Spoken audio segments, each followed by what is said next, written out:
we go. All right. Dozo. Arigato. All right. Our first beer is. All right, hey everyone, this is Ronan Dave, and I am here with Tokyo Drew. Phoenyx 787. All right. Just call me Phoenyx. I don't like those numbers. So what are we doing here, gentlemen? We are about to taste a Yanaka beer. Yes. So we are in the Yanaka area, or also the Ueno Sakuragi area, kind of like between Nippori and Ueno. We're in like this interesting little area, also sometimes known as Yane-sen, which is Yanaka Nezu Shrine area in Sendagai. Sendagai, yeah. Yeah, but the main thing is this is Shitamachi area. Yep. And what is Shitamachi? Shitamachi stands for downtown. But it's basically like the lower part of Tokyo. It's kind of ironically, it's north of the Marunouchi area, but it's basically known for its like really rustic, kind of in the old days of Edo, it was pretty seedy, wasn't it? But at the same time, it had a lot of arts too. Well, it was basically like the working class. Yeah. What it was is Yamanote meant like it was the hills, and that's where people, that's where the affluent people were, like the daimyos and samurai that used to come to Tokyo every other year for part of their service. But anyway, we're getting off track. But anyway, so we're in the Yanaka Beer Hall, where they have their own craft beer. What we are having right now is called Yanaka beer. So what we're going to do is we're going to take a sip, talk about the beer, and then just talk about the area and the history and what we like about the area, and then give our review on the beer. Yep, I'm going to look up the beer on Untappd as well. Okay, so let's take our first sip. Okay.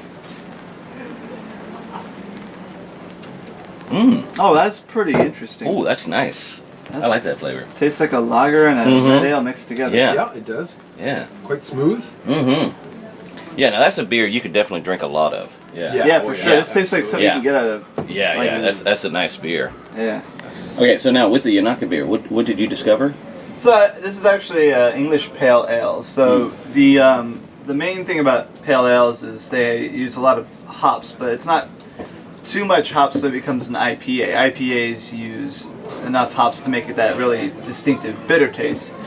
This beer in particular has a pretty decent mix of malt and hops because that's just how the British like their pale ales. It's a good beer though. It's a nice smooth. Yeah, that's the thing.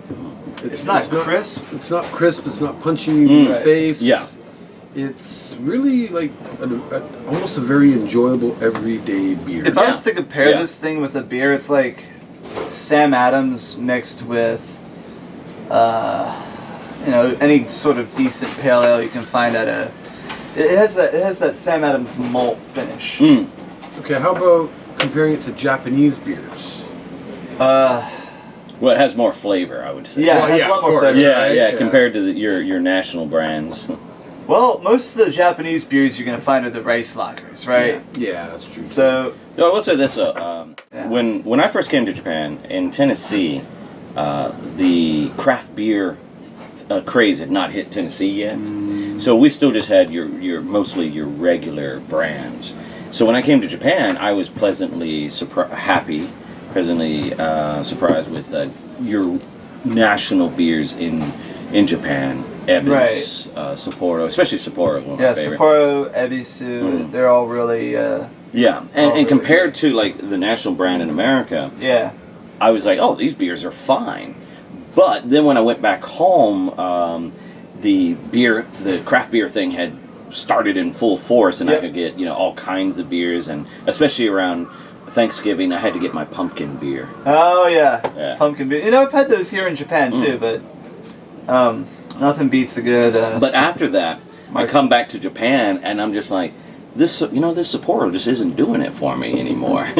It's okay, but it's just not. Yeah. Oh yeah. Once you start drinking craft beers, though, no national you become an insufferable prick. Right. Well, pretty much, right? I didn't believe the IPA was high enough. It's such a good finish.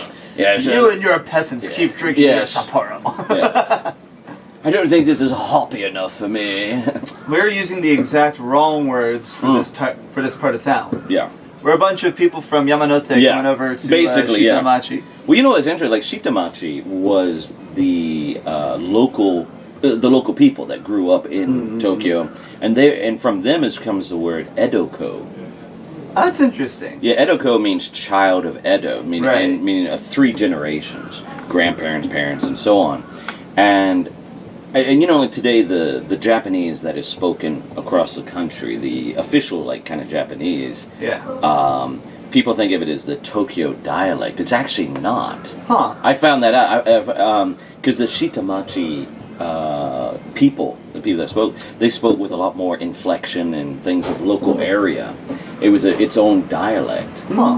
What became kind of the standard Japanese, what is thought of sometimes as the Tokyo accent, is from the Yamanote people. Ah, that makes sense. Actually, not Yamanote, but as in the train line. But yeah, the daimyos and samurai from other areas that would come here, they would speak what was called keigo, the very polite form.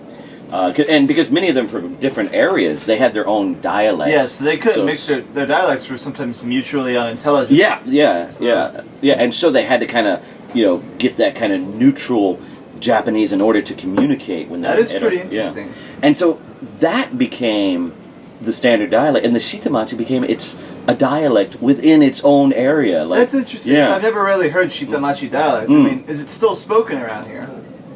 I don't know about here, but places like Fukugawa is where a strong, a lot of that Shitamachi spirit is at, and still kind of is in a way the working, that kind of working class. As someone who studied linguistics for a bit, I mean, it's pretty interesting to hear that because it's you think of Tokyo just being just a homogenous society, pretty much, right? Yeah, but in a way you have it's kind of what you meant though, because people were coming. What happened was the Edo government, the Shogunate, they required that people, that every daimyo, lord of their domain, had to come to Tokyo once every 2 years, I think it was, or once every other year, and have to live in Tokyo for 6 months. So that meant they had to keep a mansion here in Tokyo, or Edo as it was called then. And they would keep, of course, certain people would have to stay here all year to maintain it. But they would bring in a huge retinue? Like an entourage. Yeah, entourage, The daimyo's posse, if you will. Yeah. And it definitely was. They would bring in a small army of followers, and they would come and live here for 6 months. So if you lived in Tokyo, you would see these daimyo processions, almost constantly, because they'd be coming in, leaving. They would go via Nihonbashi, right? I think some of them would. Yeah, it depends on which, if they're coming from the north. Oh, right, yeah. But I do believe, Nihonbashi was one of those. Yeah, so that's Tokaido and Nakasendo and all those roads. Exactly. Which is weird, because that's on the east side of town, and many of them are coming from the west side of the country. So they would kind of do a loop around the city, basically. Yeah, it may have to do with the geography. And the way they set up Tokyo, Edo, they made it in a way where it wouldn't be easy. Even though they wanted these people to come here, they didn't want to make it easy for an army to come. So they had all these checkpoints and natural features to kind of keep people. That makes sense. Yeah. It's still not easy to come here. Go to the, the Ohashi interchange. That big interchange that's not, you start from a tunnel, you go through a spiral, and you go up. Oh, wow. Oh, yes. It's still not easy to drive here. I got lost in there, I think. I was stuck in there for an hour in traffic. I was just my buddy That's James. That's when you go down and under and you go around. On top of that, it's a really nice garden. It's called the Megado Sky Garden. Oh, okay. Yep. And that whole area is the Yamanote area. Yeah. But that's why it was weird, because we're because we have the Yamanote train exactly right over there. Yeah, that's true. But this is considered. Well, you know why it's called the Yamanote line? When they originally built that train, it started in Shinagawa. It looped around to the south, like how it loops down. It loops down like this, and then it went past the Megado, Shinjuku, Shibuya area. Then went north. Interacted at Ikebukuro with the what's called Saikyo line now. It was back then the Akabane line. And that's how that train worked, because it was on the west side of town, which was considered the Yamanote side of town. Right. But they decided to turn then it was named Yamanote Line at the time, and they decided to turn it into a loop line. They connected so we could it have a to Halloween train. Yay! They connected it with the Tohoku line. It went past Ueno, past Tokyo Station when they built that in 1914, and then back down to Shinagawa again. That's how they built that. Yeah, it's kind of one of those things stuck. like the geography and geopolitics. Yeah. Sometimes the geographical area and the geopolitical area are often different entirely. So even though what we're talking about with the Yamanote line being right over here, it doesn't match with the old Shitamachi, Yamanote idea that they had of the upper class and the working class people. Right. It's kind of like, how in America, you say the South, that doesn't include New Mexico. Right, yeah. Even though New Mexico Likewise, is in the South. I'm from Phoenix, so it's like, I'm from a pretty far south locale. But It's not considered the South. No. Yeah. It's the Southwest. So what is considered the South in America? Texas East. Yeah, from Texas Texas East? to and the northern Texas, part of Florida, not the Louisiana. southern part of Florida. That's just cocaine country. Yeah, but Although I do love Miami. You even with the South, you have like the old South, which was like Virginia, North Carolina, South Carolina. You have the deep South, which is kind of considered Mississippi, Georgia. Georgia, Alabama. But these are like it's not just the geographical location, but also kind of the geopolitical mindset of the time. Yeah. I'm a Canadian, right? So wait! I didn't. No, wait! I did not know this guy was Canadian. You didn't know that? No. This is over. This is finished. Yeah, but we have better Fucking Canadians! They just surprise you all the time. 2 Americans, 1 Canadian. Haha. I'm surprised I sat here. I apologize, ladies and gentlemen. I did not know I had a Canuck here. For anyone offended, please, my apologies. Considering that we're drinking craft beer, Canadian beer is better than American. We gotta stop a second to this. Jesus. Seriously? I swear to God, this is like the curse of YouTubers. Right. You start doing something, and then everybody and their brother shows up. All right, enough of the Canadian bashing. Well, I hadn't even started with the American bashing yet. Oh, well, these days that's like shooting fish in a barrel. Pretty much. Or like shooting... it's like speaking the obvious. I'm like, I'm well aware of the fact that you're speaking. More like shooting mentally challenged fish in a barrel of moonshine. That's true, man. But, dude, you finished it! Alright, we kind of got goofed. Okay, so... You guys got plenty of beer left. Yeah, but I know, we're supposed to do this together. I'm sorry. I couldn't hold it in. I decided... you gotta edit it, and... Alright. Oh, God, okay, I decided to try. So, final judgment on the beer. As a non-beer drinker... Which is surprising coming from someone from Vancouver. Yeah.